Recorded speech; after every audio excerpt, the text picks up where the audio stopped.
Todos tenemos un rostro que compartimos con los demás.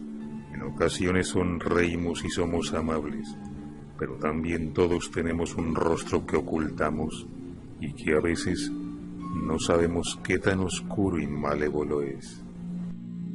La localidad de Carmelo, en Uruguay, vivió hace varios años la zozobra de una tragedia cuando un asesino en serie acabó con la vida de 18 de sus habitantes. Suceso doloroso que marcó a toda una comunidad. El criminal fue abatido después de varias semanas de investigación por parte de las autoridades y mostrado a la opinión pública como el fin del monstruo de Carmelo. La normalidad se estableció nuevamente a pesar de sus heridas y la alegría volvió a recorrer sus vecindarios.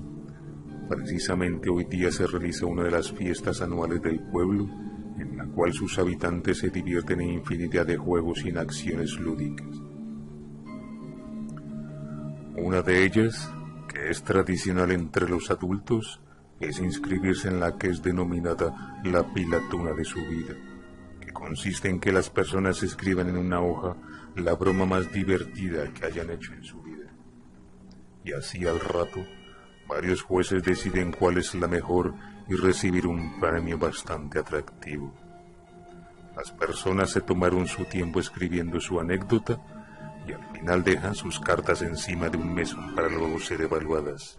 Pero había una carta pero muy diferente a las demás. Los jueces quedaron presos del terror con lo que leyeron. No era una anécdota, ni siquiera una pilatuna de mal gusto. Era más bien el relato de alguien que se quiere confesar. La carta decía así: mi profesora de historia fue la primera. Me parece verla todavía. Cierro los ojos y la veo, pero la veo tan bien que al evocar su imagen dudo de que haya muerto. Era pequeñita, rubia, sutilmente agraciada. Hablaba con los ojos. Sus ojos eran negros, pero había en ellos un rencor que no podía disimular. Sí, a nosotros, sus alumnos del colegio, nos miraba con desdén, nos hacía sufrir, nos colocaba penitencia sin razón aparente. Sabíamos que tenía problemas personales y aún así muchos la perdonaban porque la adoraban, pero yo no. Yo empecé a odiarla, tanto que mi alma no soportaba siquiera el aroma de su perfume y no iba a permitir más desidio y humillaciones. Algo me decía que era hora de acabar con tanto despotismo.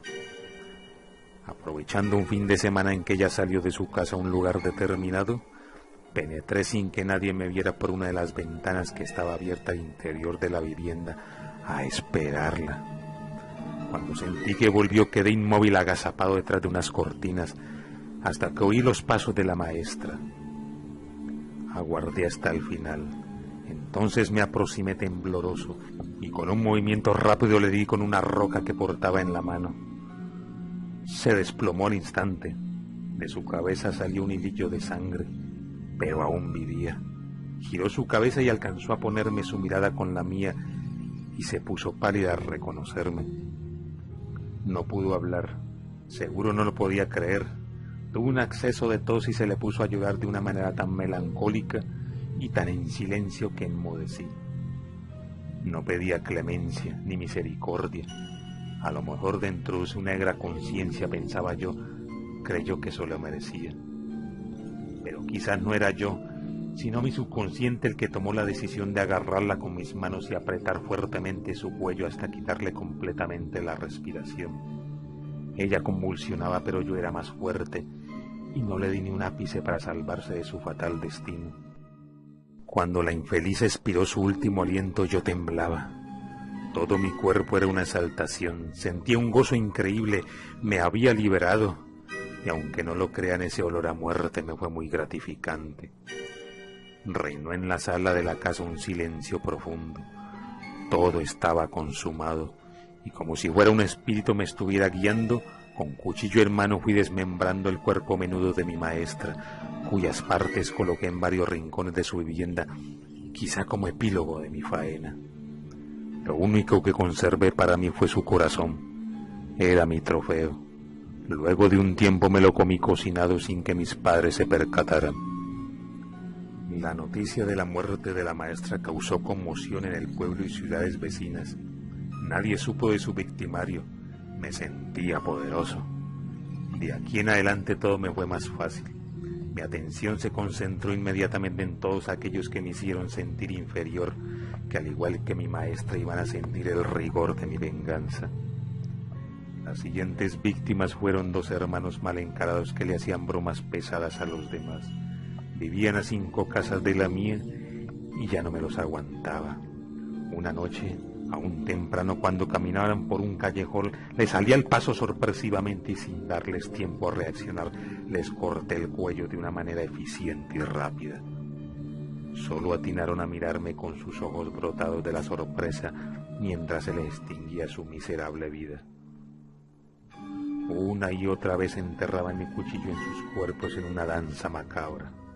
Yo era el único que podía decidir quién moría o quién debía vivir. Nada me detenía de ahora en adelante. Soy el enviado para hacer justicia en la tierra. Seguí durante varios meses con mi locura sangrienta. Sentí ese placer que me proporcionaba atacar a mujeres solitarias, estrangularlas y violar sus cadáveres.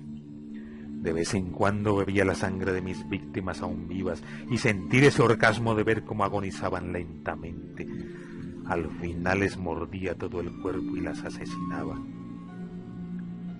Con el tiempo me di cuenta que las autoridades me pisaban los talones, pero no podrán descubrirme porque a pesar de que mis motivaciones eran las mismas, mis métodos eran diferentes y eso los confundía. Aún así, para asegurarme debía darles un chivo expiatorio y aplazar un tiempo mis andanzas. Les hice seguir unas pistas erradas y dieron con mi conejillo de indias que huyó ante tanto despliegue policial. Para atraparlo y fue alcanzado por infinidad de proyectiles que le quitaron la vida sin saber el por qué. Todo el mundo respiró tranquilo y por supuesto también yo. Ya han pasado varios años de aquellos sucesos y he regresado. Mi alma sigue negra. He luchado tanto tiempo por parar, pero esto es incontrolable y ya no puedo más. Tengo muchos espíritus diabólicos en mi cabeza que me dicen qué debo hacer. Yo solo obedezco. Ayer visité la tumba de mi maestra y por primera vez en mi vida lloré frente a su lápida. Algún día me encontraré con ella en el infierno, porque debe estar allá, ya que fue ella quien me convirtió en un asesino. La frialdad con que este siniestro personaje relata cómo asesinó a tantas personas espantó a todos los presentes en aquella fiesta. Es difícil creer que con una simple pluma se pueda contar detalladamente tanta atrocidad. La gente estaba paralizada del horror. No podían comprender que la pesadilla no ha terminado. Se miraban unos a otros incrédulos y al mismo tiempo con desconfianza, temerosos, porque el asesino era uno de ellos. Al final, en la postdata de la carta se despedía. Ah, si mis vecinos supieran quién soy. Hasta ahora no se sabe si el asesino se arrepintió de seguir con su racha de crímenes. Por lo pronto, la comunidad de Carmelo sigue viviendo la zozobra de que esa bestia anda suelta rondando el pueblo, esperando la oportunidad de atacar nuevamente.